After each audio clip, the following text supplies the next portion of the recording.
Mesdames et messieurs, merci de votre fidélité à Digital Congo. Vous êtes nombreux à nous suivre et bienvenue parmi nous pour votre émission Entretien, énième numéro qui reçoit pour vous Maître Richard Mpinda, qui est communicateur de l'Union Sacrée de la Nation. Maître Richard Mpinda est aussi président de la plateforme Yabiso Mpinda. Maître Richard, bienvenue parmi nous.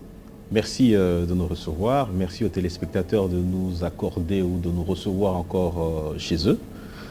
Au cours de cette émission, nous allons essayer de parler République ou Nation. Eh bien, nous sommes là pour ça. Voilà. Et justement, Maître Richard Mpinda, qui n'est plus une figure à présenter sur Digital Congo. Avec lui, nous allons parler de l'actualité de l'heure en RDC. Nous irons dans la province du Katanga, du Grand Katanga en général, où se passe la table ronde sur la cohabitation pacifique entre communautés de ce grand espace. Nous allons aussi parler de l'Assemblée nationale et du Sénat, où le débat a été ouvert sur la loi dite électorale. Nous allons aussi parler du chef de l'État Félix Antoine Tshisekedi Tshilombo, qui était au mini-sommet de Nairobi, avec tout ce que cela implique. Pas plus tard que ce dimanche, nous avons encore appris que le M23 a attaqué des positions des forces armées de la République démocratique du Congo samedi dans le territoire de Rutshuru. Voilà, voilà qui va constituer cette émission. Maître Richard, à l'Assemblée nationale, le débat général sur la loi dite électorale. Au fait, il s'agit de la modification et de l'actualisation de la loi, de la proposition de loi portant organisation des élections à tous les niveaux. Tout à fait. Ce débat a été lancé sans la présence du Front commun pour le Congo. Pour quelle finalité? Voilà, nous sommes dans une république. C'est-à-dire que lorsque nous disons que nous sommes dans un état de droit, c'est aussi votre droit de m'inviter à votre émission, c'est aussi mon droit de ne pas venir ou de venir. Ok? Je ne suis pas content, je ne réponds pas à cette invitation-là. Il s'agit de parler de la république. Il s'agit de parler de l'enjeu qui nous concerne tous.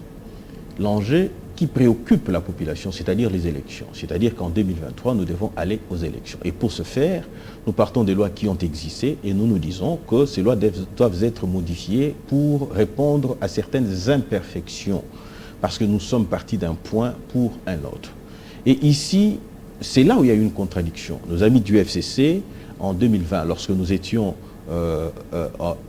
disons, nous étions dans la coalition FCC-Cash, en 2020, nos compatriotes réunis au sein du G13 avaient fait la proposition éventuellement de trouver le consensus pour aplanir, pour prévenir, pour éviter ce qui arrive aujourd'hui. Ils ont entrepris des démarches, ils sont allés vers certains acteurs politiques, ils ont vu le président de la République, ils ont vu M. Martin Fayulu, ils ont vu M. Jean-Pierre Biemba, ils sont allés au Katanga, ils ont vu l'homme de Kacheboué, Moïse Katumbi. En tout cas, ils se sont baladés partout où ils pouvaient aller, sauf auprès de nos amis du FCC. Les prétextes qui avaient été avancés par nos amis du FCC, c'était que il faut discuter au sein des institutions. Et ces prétextes étaient motivés par le fait qu'ils avaient la majorité. Ok? Ils disent, s'il y a lieu de discuter, nous devons le faire au sein des institutions. Maître Richard, permettez-moi d'évoluer un peu plus rapidement. Vous avez fait un rappel historique. Vous-même, vous allez avoir la possibilité de justifier pourquoi. Mais actuellement, le débat vient d'être lancé à l'Assemblée nationale. Alors que Christophe Mbosso lui-même avait été conscient de la chose, puisque lors de la séance qui avait été boycottée par les députés du FCC, lui-même avait décidé de suspendre le débat, le temps de permettre aux collègues de l'autre côté, donc de l'opposition, de regagner la salle. Tout à fait. Mais contrairement à ce que lui, il avait annoncé, le débat général a démarré, sans l'opposition. Je t'ai entré, ces rappels historiques, c'est pour chuter où nous sommes aujourd'hui. En fait, aujourd'hui, le langage a changé. Nos amis du FCC disent, écoutez, en ce qui nous concerne, nous devons, trouver un consensus. OK? Alors, lorsque le président Mbosso lève l'option de dire, nous suspendons pour permettre aux amis de revenir, il n'a pas dit, nous suspendons définitivement jusqu'à ce que nos amis reviennent. Il a dit, nous suspendons les temps pour nos amis de faire quoi? De revenir vers nous. Mais il ne s'agit pas de rester inactifs en attendant que nos amis du FCC voient, comment dire, voient satisfait leurs caprices, pas du tout. Bon, c'est-à-dire qu'on leur a donné, excusez-moi s'il vous plaît. Maître Richard, je peux vous laisser parler. Je prends votre introduction. Vous avez dit que c'est pour le bien de la République. Tout à fait. Il faudrait que la nation évolue. Tout à fait. Il faudrait qu'on aille aux élections. Tout à fait. Et cette matière est éminemment politique. Tout à fait. Et c'est une matière qui nécessite le consensus. Je pense que c'est pour ça que Mbosso avait suspendu la plénière. Non, il n'a pas suspendu pour trouver un consensus. Il a suspendu. C'est un acte politique qu'avait posé le président Mbosso. En fait, s'il y allait tel quel, il n'aurait pas d'excuse. C'est-à-dire que l'opinion dirait de Mbosso, Mbosso c'est un dictateur. Comment il ne veut pas écouter les autres? C'est-à-dire qu'il leur a donné une semaine pour leur dire, venez vers nous. Revenez vers nous pour que nous puissions parler nation. Et non pas aller en dehors des institutions pour discuter nation. Non, pas du tout.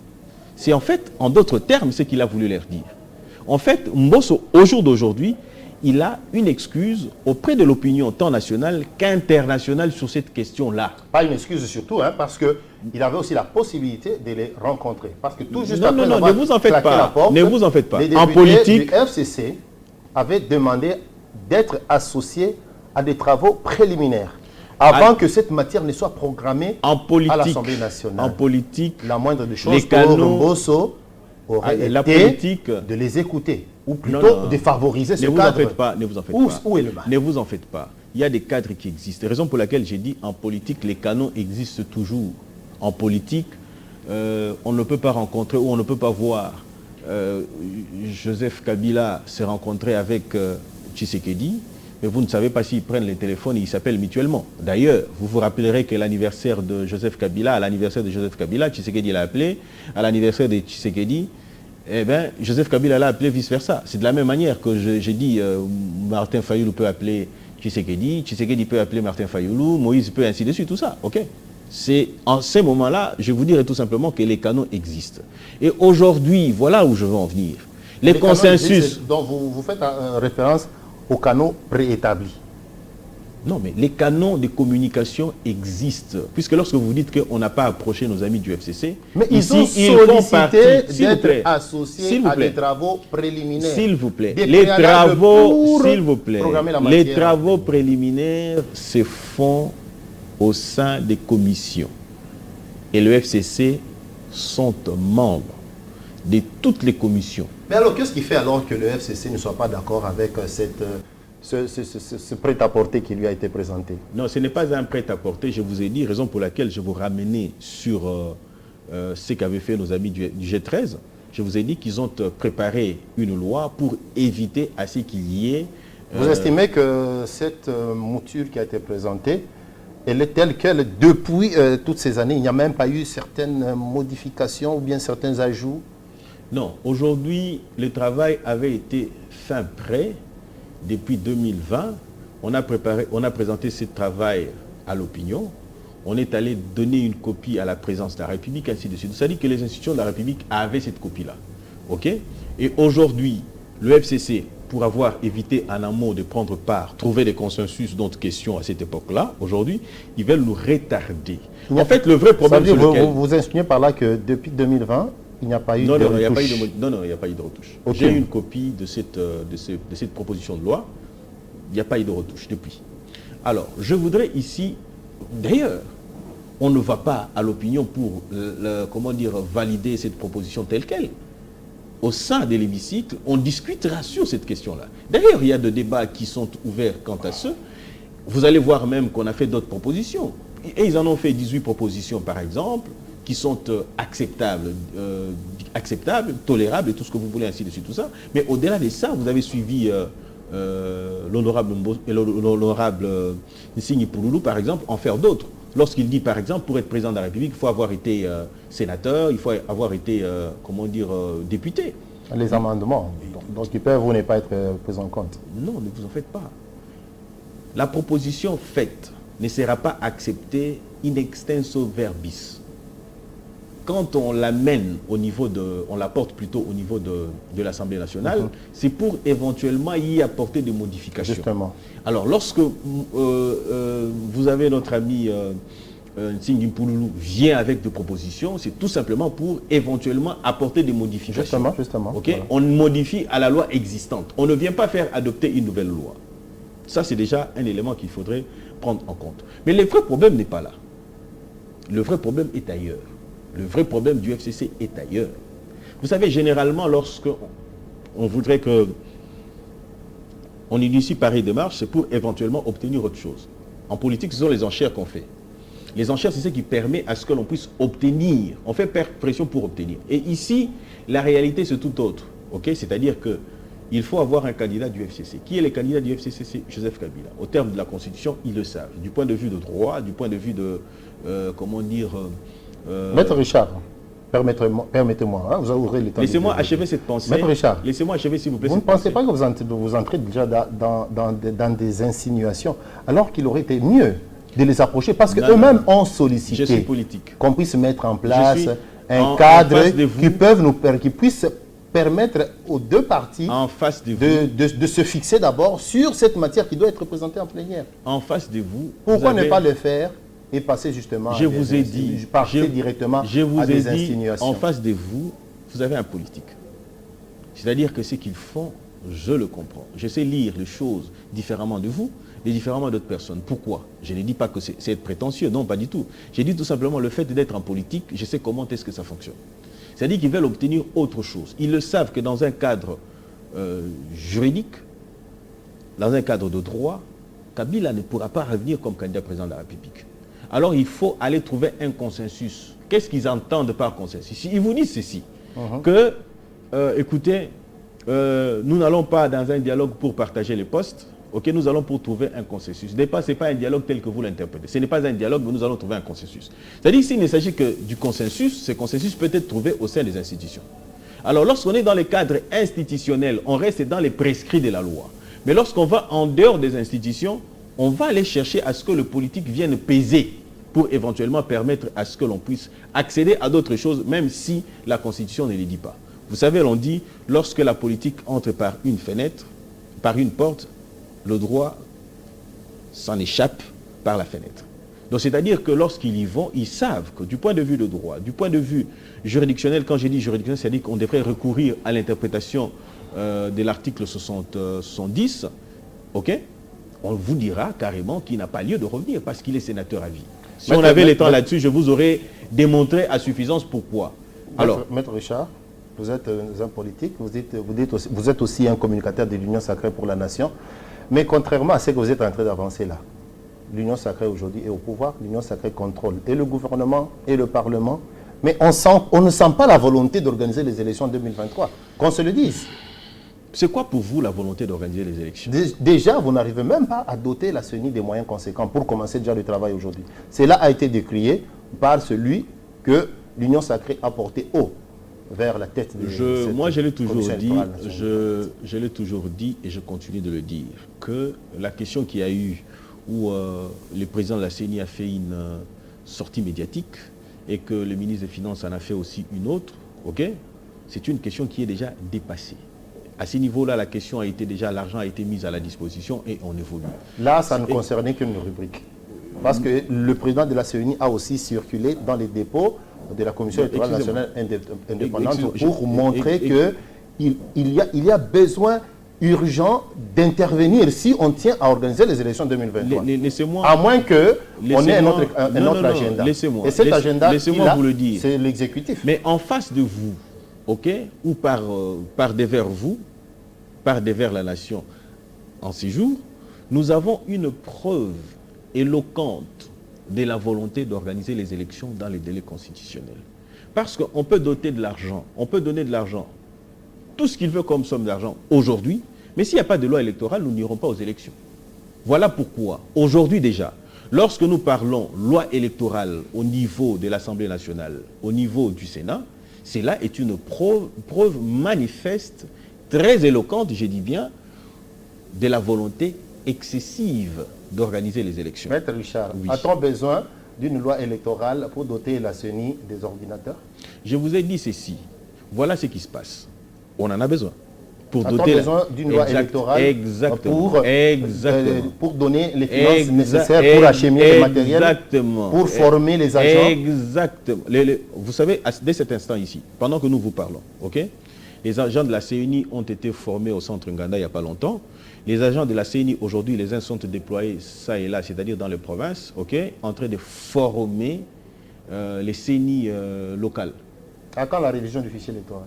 À quand la révision du... Mais la révision du fichier électoral ne peut être possible qu'en fonction de la loi électorale.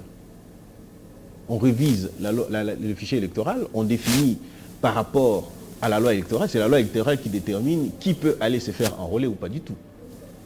Donc c'est-à-dire qu'au jour d'aujourd'hui, la volonté d'aller aux élections était extrêmement manifeste, je dirais même excessivement, manifestement manifestée, pour éventuellement aller aux élections. Voilà pourquoi j'ai dit il faut cette loi électorale, puisque la loi électorale va définir qui peut être candidat ou pas du tout, qui peut être électeur ou pas du tout. On a besoin de cette loi-là. Alors lorsque les amis qui vous disent, bah, écoutez, ceux qui disent que nous devons sortir pour aller chercher le consensus du moment où nous devons régler cette question-là au sein de l'hémicycle, parce qu'il s'agit des institutions. D'ailleurs, ici, en le disant, je prête le mot de nos amis du FCC qui vous disent, qui nous ont dit en 2020, qu'il y fallu que nous puissions régler cette affaire dans les institutions. Donc je ne fais que moi, présentement, porte-parole du FCC en 2020, qui vous disait, eh ben, nullement question d'aller en dehors des institutions, il faille pour nous rester dans les institutions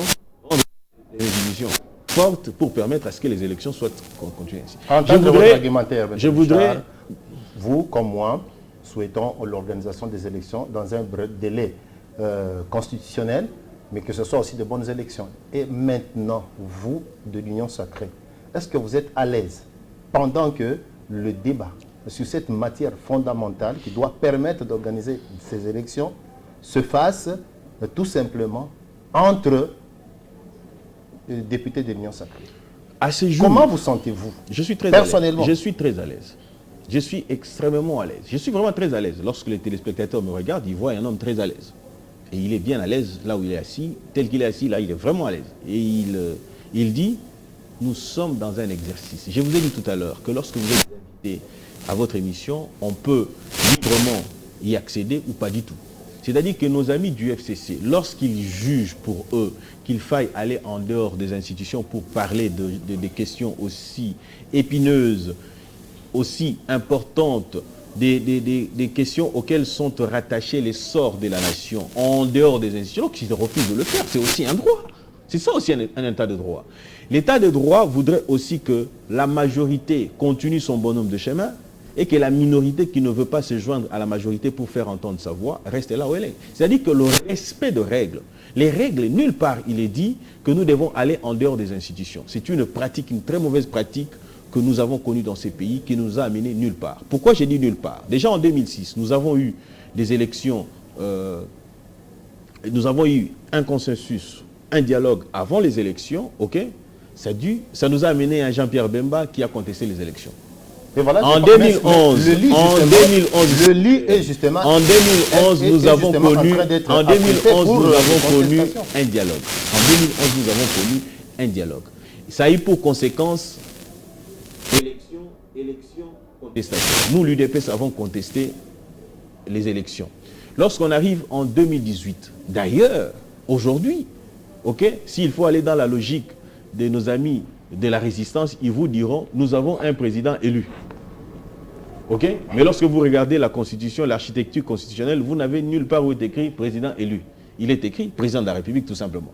Donc, allez-y comprendre que ce n'est ni les dialogues, ce n'est ni les consensus à trouver avant la tenue des élections qui garantirait, ok, les non-contestations. Mais puisque nous avons essayé plus d'une fois et que ça a échoué, quoi de plus normal que nous puissions respecter les règles authentiques, c'est-à-dire les lois de la République pour éventuellement aller aux élections. Moi, je pense que c'est la chose la plus simpliste.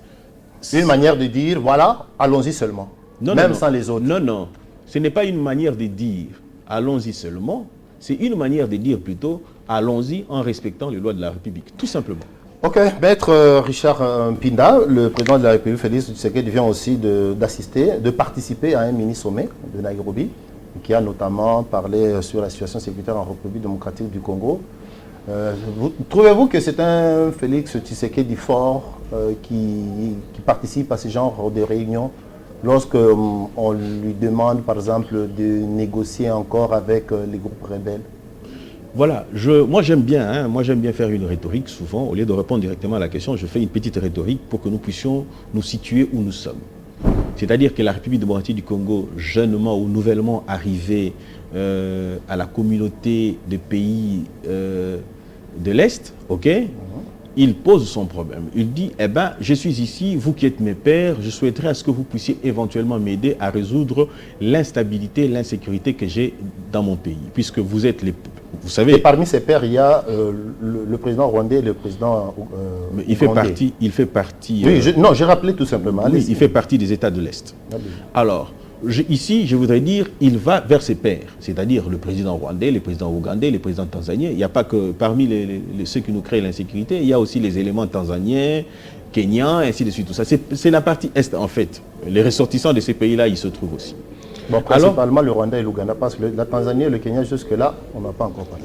Si vous suivez bien les informations, vous allez vous rendre compte, on est en train de montrer des Tanzaniens qui font partie des ADF, ok, des Tanzaniens, même voir les Tchadiens, il n'y a pas que ceux-là. Mais principalement, comme vous le dites, c'est le Rwanda. Principalement, comme vous le dites, puisque les ADF sont principalement ougandais. Ok, principalement ougandais. Les ADF sont principalement rwandais. Et vous avez le M23 qui est alimenté, qui est tout ce que vous voulez par le Rwanda. Alors, le président de la République arrive, il dit, je veux résoudre ce problème-là. Il pose le problème à ses pairs. Ses pairs lui disent, en l'occurrence, le président rwandais lui dit, voilà, moi je vous porte les revendications de M23. Entre autres, il faut intégrer au sein de l'armée les éléments de M23. Chose que déjà la République démocratique du Congo avait déjà refusé depuis longtemps. C'était déjà un accord de principe. Le gouvernement avait déjà dit ça. Lesquels plus question, le gouvernement de la République démocratique du Congo, plus question d'intégrer les groupes de armés l'administration Kabila ou Tshisekedi. Mais il y a la continuité du pouvoir. Non, il y a la continuité du pouvoir, mais il y a la vision qui dirige le pays. C'est-à-dire que sous Kabila, on pouvait brasser, on pouvait mixer les éléments rebelles du M23, on pouvait infiltrer l'armée par cette occasion-là. Non, c'était sous l'égide aussi des Nations Unies que de telles décisions avaient été prises. C'est ce que j'ai dit. Si cela est arrivé sous l'égide des Nations Unies, n'oubliez pas que la République démocratique du Congo, c'est un État souverain. Donc, vous voulez me dire que non, l'administration Kabila n'a pas su assumer sa souveraineté. Et il a permis. Il y a deux possibilités. Soit il a été incapable de pouvoir assumer sa souveraineté, ou soit il a été complice pour permettre à ce que l'infiltration soit au niveau où il est. Là, n'en est pas question. Mais nous revenons sur la question actuelle. C'est-à-dire que nous sommes aux négociations. Ok, il faille négocier. Le Rwanda vous dit, écoute, je viens vers vous, il faut que politiquement, que le M23 se retrouve dans les institutions de la République. Deuxièmement, il faut qu'on intègre au sein de l'armée. Voilà la réponse de Tshisekedi.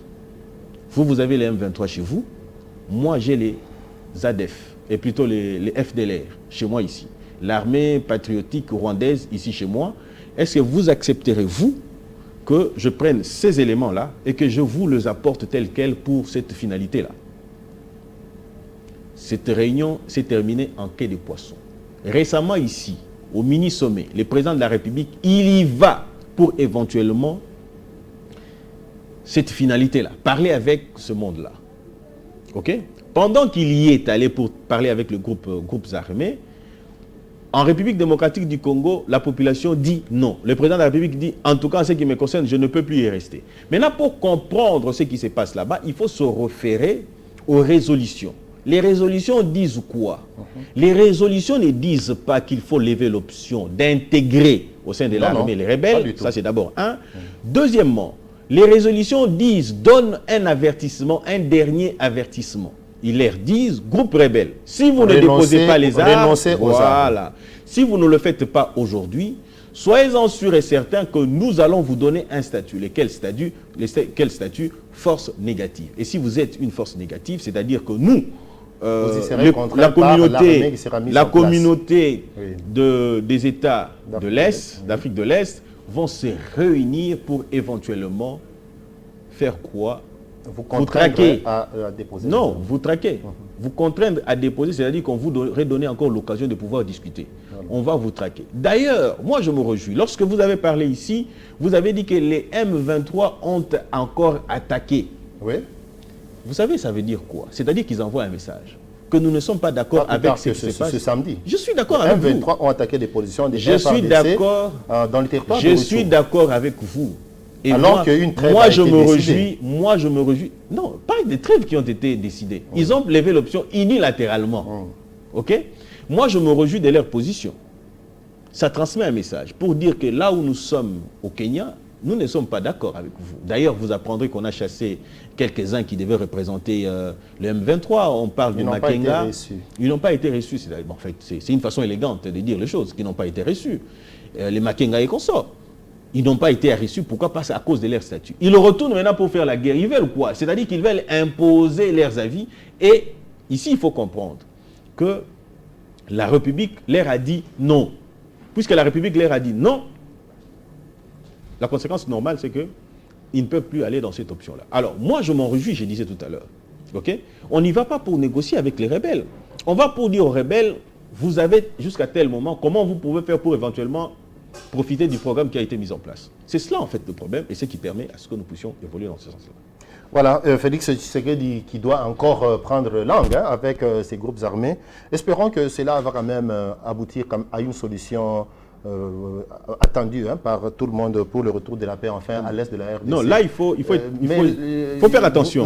Il ne prend pas langue pour une solution. Oui. Il prend langue pour appliquer la solution qui existe déjà. Ici, c'est quoi la solution? Il faut intégrer dans le programme. Dans le programme. Donc, voilà. Ils n'ont pas de choix. OK. Mais vous, en tant que communicateur de l'Union sacrée, pensez-vous que les nombreux voyages que le président de la République fait ont apporté quelque chose au pays? Les nombreux voyages ont apporté beaucoup. Ils ont apporté beaucoup.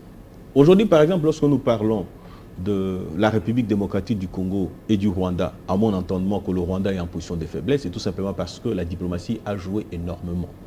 C'est parce qu'on est allé discuter éventuellement. Quand je le dis, c'est lorsqu'on se retrouve, par exemple, en Jordanie, pour discuter de la République démocratique du Congo. OK? Et pourtant, les choses s'est passées, le Rwanda pouvait... Vous savez, récemment ici, le Rwanda a menacé la République démocratique du Congo. Sous Kabila, ça ne pouvait pas prendre 2 jours. Ça ne pouvait pas prendre 12 heures. On aurait déjà été attaqué. Mais pourquoi ils ne le font pas? Mais sous Kabila, ils étaient repoussés toujours. Et de la manière d'ailleurs la plus sévère. Non, je ne fais pas l'apologie de ce que vous faites, ok? Moi, je vous dis ceci, qu'ils menaçaient et ils passaient à l'œuvre. Aujourd'hui, le Rwanda menace-t-il? Et cela est suivi d'une action? Pas du tout. Pourquoi? Parce qu'il y fallait d'abord arriver à comprendre une chose. Ceux qui soutiennent, puisque la guerre de l'Est, ce n'est pas que le Rwanda. J'en ai la certitude aujourd'hui que nous pouvons aussi citer le Royaume-Uni. Parce que s'il faut éventuellement évoquer l'accord qu'il y a eu entre le Rwanda et le Royaume-Uni, nous savons que le Rwanda est en difficulté de pouvoir, en difficulté d'espace. Comment pouvez-vous expliquer qu'à ce jour, que l'on puisse ramener les immigrés, comment dire, les immigrants au UK, ici, en Afrique, et précisément au Rwanda, du moment où le Rwanda est dans l'incapacité de pouvoir d'abord contenir sa propre population. Ça, c'est d'abord le premier élément. Et qui on y ramène? On y ramène les déchets qu'on sort, les islamistes, ainsi de suite, tout ça. Tous ceux qui viennent de l'Afghanistan, on les amène là-bas. C'est pour faire quoi? Nous savons que le Rwanda profite de l'instabilité à l'Est. Alors, ici, pendant que le président Tshisekedi est allé ça et là, ainsi de suite, tout ça, il a fait une chose de considérable, c'est-à-dire remettre l'armée en ordre. C'est-à-dire former et préparer nos hommes à éventuellement, pourquoi pas l'option d'une guerre contre le Rwanda. Moi, je suis de ceux qui soutiennent l'option d'une guerre. Mais qui sont ces militaires qui y vont? Ce sont ceux qui sont formés. Alors, le Rwanda se sert d'excuses. C'est-à-dire, il y va prendre là-bas, en accord ou en traité ou en deal avec le UK, pour éventuellement se faire protéger parce qu'il a compris que l'option, la finalité de où nous allons, le Congo, la République démocratique du Congo, finira par nous faire la guerre. Et ainsi, il fera recours à ses protecteurs de manière ouverte et éventuellement nous irons. Alors, je dirais qu'à ce jour, les sorties du président de la République ont énormément contribué à l'essor de la nation. Aujourd'hui, retenez ce que je vous dis. Oui, Maître Richard. Hier, c'était l'Angola qui constituait le point focal des USA ici, en Afrique centrale. Mais à ce jour, personne ne pourrait me contredire, je suis dans le média, c'est la République démocratique du Congo. Ce qui démontre à suffisance que... Ça c'est vous qui le dites. Hein. Et bon, c'est sorti de moi. C'est ce qui s'est dit peut-être dans vos états-majors. Je vous informe. Ce n'est pas une question... Je suis un publiciste internationaliste et je connais la portée des relations internationales, ok? Et je sais l'impact. Aujourd'hui, je connais l'impact. Il vous est arrivé de voyager depuis que Tshisekedi est arrivé au pouvoir. Sortez avec le passeport congolais, vous allez vous rendre compte que les choses se sont améliorées par rapport à l'inconsidération que l'on avait d'antan. Vous avez cité l'Union, vous avez cité le Royaume-Uni, vous avez cité UK, oui. Les États-Unis d'Amérique. Mbosso Kodia avait aussi parlé de nos propres compatriotes congolais qui encouragent aussi certains groupes armés dans ce qu'ils font comme... J'ai dit ceci, nous sommes partenaires avec les Américains et que aujourd'hui il n'est plus un secret d'indexer le UK. Nous vous avons suivi. Donc avant de passer à la sécurité extérieure, nous devons aussi revenir à la concorde nationale. Et cette concorde nationale exige à ce que nous, Congolais d'ailleurs, d'abord, nous puissions nous entendre. Peut-être dans ce cadre que nous pouvons saluer ce que le président de la République a fait, d'appeler tous les habitants du Grand Katanga de se mettre autour d'une table pour parvenir à une cohabitation pacifique. Et c'est cette table ronde qu'est allé lancer le Premier ministre Jean-Michel Sama Lukonde. Lorsque vous avez appris qu'une telle initiative a été menée, quelle a été votre première réaction en tant que Congolais? Alors, pareille initiative, ma première réaction ne pouvait être que... Je n'ai fait que saluer d'abord à première vue. Mais en fait, je saluais et par de suite, je voudrais interpeller les populations d'une part et les politiques aussi d'une autre part. Les populations, pourquoi? Parce que nous, populations, ou les populations, si vous voulez bien, sommes victimes de politique. C'est-à-dire que vous avez, comment dire, les populations qui en réalité ne sont pas tribales. Je voudrais dire que moi je prends mon cas, je suis marié à une femme qui est originaire de l'Est. Ok? Alors moi je suis originaire du Kasaï central, c'est-à-dire que je suis un Loulois. Alors si il faille pour moi dire de moi que je suis un tribaliste, je me poserai la question de savoir quel est le sort de mes enfants. Par exemple. Alors, aller demander à une personne telle que moi de choisir, c'est me séparer de mon épouse, me séparer de mes enfants qui sont hybrides et tout ce que vous voulez. Ok? Lorsque vous arrivez au Katanga, vous avez les populations qui vivent longtemps telles quelles, qui ont des meilleurs amis, les différences d'ailleurs, même dans nos propres familles, lorsque vous êtes chez les Mpinda par exemple, il y en a de ceux qui ne s'entendent pas. C'est-à-dire qu'à un moment donné, vous pouvez avoir des différends. Pas que vous ne vous entendez pas, mais que vous avez des différends. Même lorsque vous êtes sur Digital Congo, vous avez des différends qui existent entre personnel et tout ce que vous voulez. Ok? C'est-à-dire que la société, elle est faite, comment dire, nous avons cette diversité, et nous avons cette unité dans la diversité.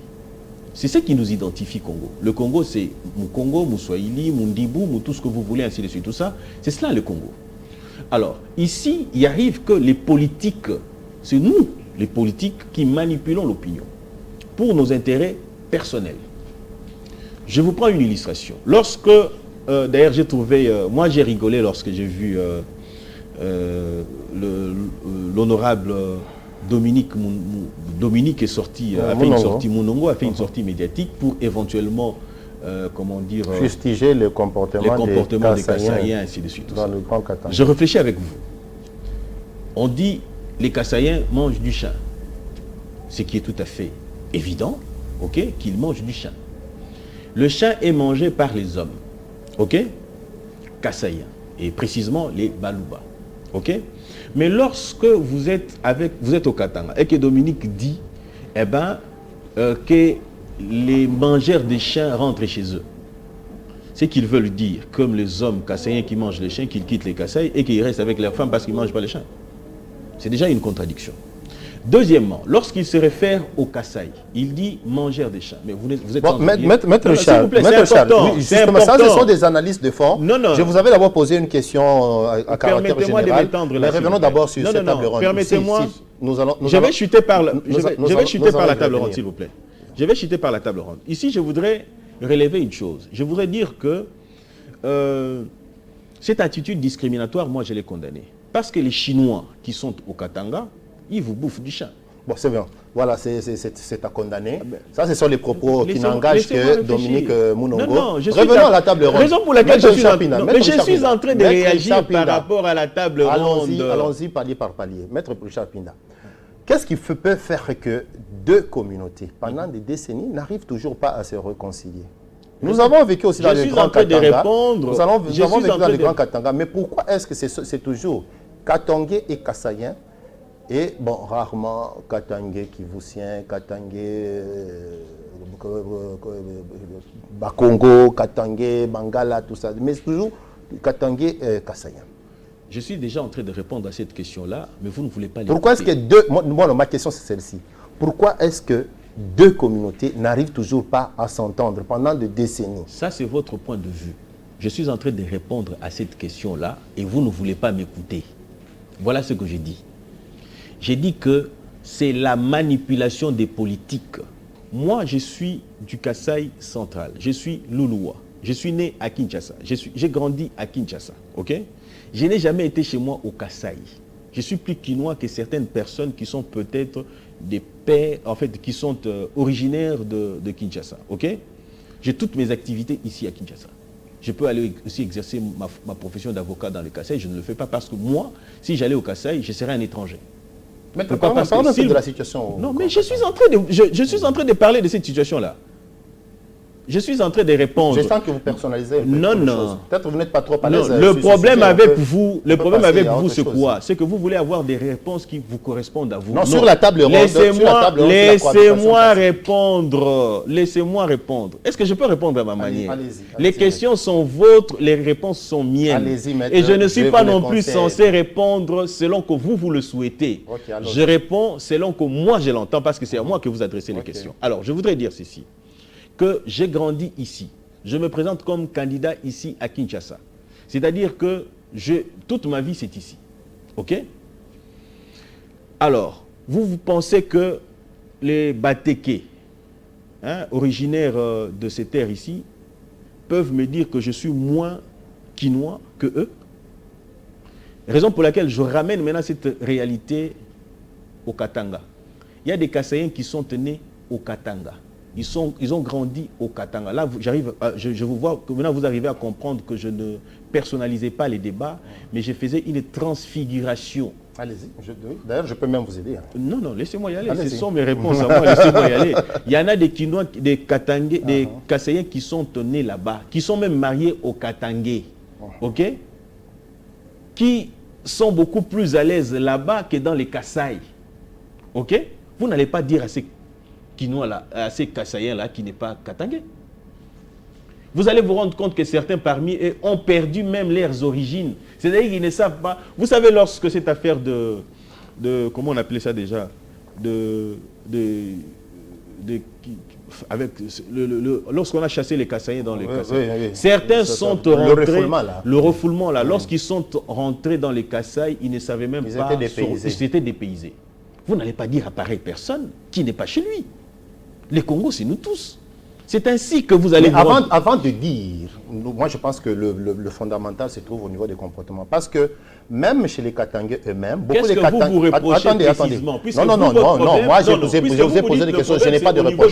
Je pense que... On aurait souhaité de manière claire et précise... Je pense que c'est de part et d'autre. Je suis un journaliste, je pense que c'est de part et d'autre. Mais ce n'est pas l'impression que vous... Non, je pense que même les Katangais eux-mêmes ne comprennent pas très bien la chose parce que c'est justement pourquoi moi j'évoque peut-être le comportement des uns et des autres. C'est parce que si vous allez même dans l'armée de Moïse Tshombe qui est souvent évoqué par les Katangais, entre guillemets, xénophobes, dans l'armée de Moïse Tshombe, il y avait aussi des Kassaïens. Il y avait des Kassaïens, c'est-à-dire que, voilà, c'est possible de revivre ensemble, mais il faudrait aussi que chacun reconnaisse. Non, il faudrait quand même que chacun reconnaisse les griefs qui lui sont reprochés. Je pense que c'est de cette manière qu'on peut résoudre cette situation. Nous vivons déjà ensemble. Un des meilleurs amis que j'ai, est-ce que les Kassaïens, un des meilleurs amis... À supposer que vous participez à cette table ronde, si on dit de vous, Kassaïens, d'arrêter de vous comporter en conquérant partout où vous allez, qu'est-ce que vous J'ai direz? l'impression que... Vous allez quand même accepter de mettre de l'eau dans votre Non, vin? non, non. Ça, c'est déjà une très mauvaise lecture. Ok, vous allez refuser. Ça, c'est une très mauvaise lecture que vous faites. Mais lorsqu'on est... Est-ce que je peux répondre? Lorsqu'on est autour d'une table pour trouver des solutions en vue d'une cohabitation pacifique. Déjà, nous serons en difficulté de nous retrouver. Il faut accepter qu'on vous dise aussi certaines vérités en face. Bon, je peux vous rassurer. Vous savez, je peux vous rassurer. Je ne suis pas Katangé, mais je vous ai quand même donné l'un des griefs reprochés aux Kassaïens. Vous, Kassaïens, si on vous le mettait, on vous le disait comme ça, en pleine figure, vous allez quand même digérer et voir comment on se comporte en concurrent. C'est ça le problème. On dit que bon, c'est ça votre problème. De vous comporter en conquérant partout où vous allez. Voilà ce que je vous dirais moi. Que l'égalité des chances est reconnue à tout le monde. Un Kassaïen devant une responsabilité n'empêche pas un Katangé de postuler. Lorsqu'on postule et que les Kassaïens l'emportent, tant mieux. Les Katangés l'emportent, tant mieux. Mais là, il n'y a pas de problème. Alors s'il en est ainsi, ok? S'il devait en être ainsi, où serait le comportement du concurrent? J'espère que vous voyez que... La constitution de la République... Vous voyez alors, avec ce qu'on est à dire ici, vous voyez quand même pourquoi peut-être que ce conflit perdure. Hein? Non, non. Parce que pour résoudre un conflit, il faut apprendre à accepter ce qu'on vous reproche. Non, non. J'ai l'impression que vous ne voulez rien comprendre. Vous pensez qu'il n'y a pas de reproche qu'on fait aux Kassaïens et c'est tout simplement par nature que le Katangé est obligé de refuser l'autre. Vous pensez qu'au Kassai, il n'y a pas de Katangé? Vous pensez qu'au Kassai, il n'y a pas de Katangé? Maître Richard. Voilà. Vous pensez qu'au Kassai, il n'y a pas de Katangé qui se sentent à l'aise? Maître Richard, nous avons parlé non. Vous pensez, s'il vous plaît, vous pensez qu'au Kassai, il n'y a pas de Katangé qui se sentent à l'aise? Le Congo appartient à tout le monde. Mais alors, que nous devrions bannir, à quoi servirait alors une table ronde si on accepte, vous dites qu'on pas de reproches? On est en train de vous faire de reproches de temps ici, oui. Mais vous ne me laissez pas le temps de m'expliquer. Allez-y. Je voudrais dire ceci. J'ai dit quelque chose de fondamental ici qui a semblé ne pas avoir de place chez vous. J'ai dit ceci, que les conflits dont question ici, ce sont les politiciens. Parce que lorsque cette table ronde qui va regrouper les politiciens, ok, comment dire, en fait, on dit quoi, les gens qui ont pignon sur rue, ce sont les politiciens, tout ce que vous voulez. Ce sont ces politiciens qui vont comment dire, faire la propagande de la paix. Ok? Non, il n'y a pas que des politiciens autour de cette table. J'ai dit politiciens et ceux qui ont pignon sur rue. Voilà. C'est-à-dire qu'on peut avoir chef coutumier et consort. C'est-à-dire que de la même manière que ces personnes-là vont influencer pour que les gens cohabitent ensemble, c'est de cette même manière-là, ok? C'est de cette même manière-là que on peut le faire sans se retrouver autour d'une table. Si on n'est pas manipulateur, on n'est pas manipulé. Donc, vous voulez me dire que pour que cette paix soit une réalité, il faille nécessairement que l'on puisse se retrouver autour d'une table où, et pourtant, on devait avoir un comportement qui aurait incarné les politiques, principalement, qui influencerait sur la société pour que la paix, la sécurité, la concorde, comme vous le dites, soit une effectivité. On espère que ceux qui seront autour de cette table seront capables de mettre de l'eau dans leur vin et accepter les reproches, voir comment se débarrasser des tares pour que cette cohabitation pacifique puisse être possible et qu'elle puisse perdurer. Il n'y a que vous qui donnez l'impression des tares et des comportements, ainsi de suite, tout ça. Bon, les tares, il y en a de part et d'autre. Moi, je dis mais il faudrait d'abord commencer par l'admettre. Lorsque vous lisez, on admet que ce que l'on estime être tel quel. Je vous ai dit, je suis en train de vous donner... Mais si vous ne vous connaissez pas, vous ne me laissez pas, vous ne me laissez pas parler, puisque vous allez me dire que je suis en train de me comporter en concurrent sur votre plateau. Vous risquerez de le dire. Et pourtant, je suis en train d'exercer mon droit de parole. Oui, c'est-à-dire que je suis en train de revendiquer mon droit de m'exprimer. Et vous ne me le permettez pas. J'étais en train de vous dire ceci, que j'ai un de mes meilleurs amis qui vit au Katanga, qui est même président d'un club au Katanga là-bas, dont je cite le nom ici, Kabey Kayakez. Un ami à moi, un des neveux, le colonel Edi Kapend, okay, avec qui nous avons fait les études primaires ici. Aujourd'hui, quand il est sur Kinshasa, il vient chez moi. Okay? Vous n'allez pas me dire que cette personne-là... Vous savez, cohabiter, c'est aussi accepter les différences de l'autre. Justement. C'est ça que je C'est ça, en fait, la tolérance. OK? Alors, moi, je pense, à mon entendement, j'insiste, j'ai dit que tout ce qu'il y a comme échauffourée dans le Katanga, c'est nous, les politiciens. Nous, les politiciens, nous, les influenceurs, nous qui avons un mot à dire dans l'opinion. Vous pensez que si un Katangais lambda avait parlé des chiens, ça aurait eu l'impact que celui que nous avons vu avec Madame Dominique? Vous revenez sur cette affaire des chiens. Non, je vous le prends à titre illustratif. Je voudrais qu'on parle sur la quintessence illustrative par ces faits-là, vous ne le suivez pas. J'ai dit tout simplement, Madame Monongo n'est pas une personne ordinaire, c'est une politique. Je vous ai dit, si un politique, je chute pour dire ceci. Aussi, voilà, je chute ça pour pourra dire aussi ceci. être votre mot de la fin sur les 3 points que nous avons. L'opinion retiendrait que vous ne me laissez pas m'exprimer librement. Allez-y, non, je viens de vous donner la liberté de parole pour votre mot de la fin. Ok.